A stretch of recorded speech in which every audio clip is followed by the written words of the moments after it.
Humans have been procrastinating since 400 BC, so we are practiced and really, really good at it.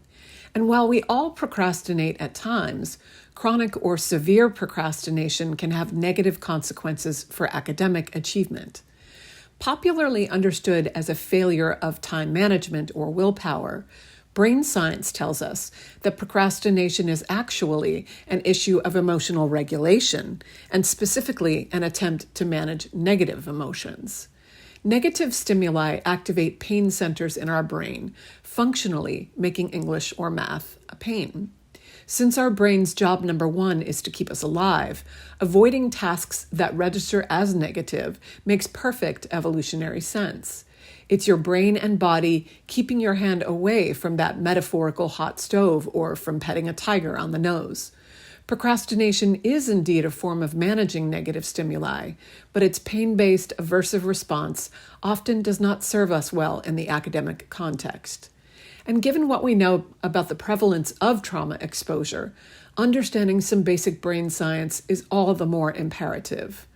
Lived experiences of trauma and chronic stressors such as discrimination, unstable housing, or bullying experiences in previous school settings tune up the nervous system to be more highly sensitive to perceived threats.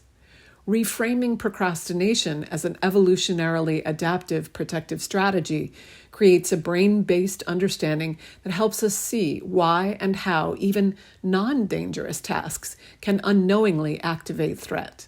For example, a writing assignment, test, or class presentation can be experienced as a terminal measure of personal worth rather than a learning task. Talking to a professor, and particularly when a student is struggling, can be charged with experiences of shame to the point where avoidance becomes the way to manage. Understanding alone does not solve the problem of procrastination, but it can provide clues to students and educators alike by helping us see there are factors not in view that drive procrastination. If you're a faculty member, advisor, or mentor, here are some ways to support students navigating procrastination. Incorporate a small presentation on procrastination to increase basic brain literacy, including brainstorming in class with students strategies they have for holding themselves accountable. Scaffold due dates at various points throughout the term rather than leaving the bulk of the grade at the end. Offer extra credit to students who use support centers on campus, such as tutoring, coaching, counseling services, and include these resources in your syllabus and course site. Normalize frustration and failure as part of the learning process, because most often, students resort to blaming themselves in the absence of more effective strategies, which often results in avoidance coping and more procrastination. Faculty and staff are not being asked to be clinicians or neuroscientists.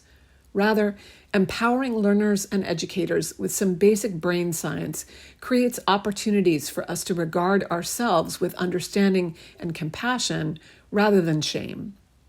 Awareness coupled with compassion emphasizes a growth rather than a fixed mindset as we learn more effective self-regulation tools in order to access those executive functioning skills so critical to achieving goals.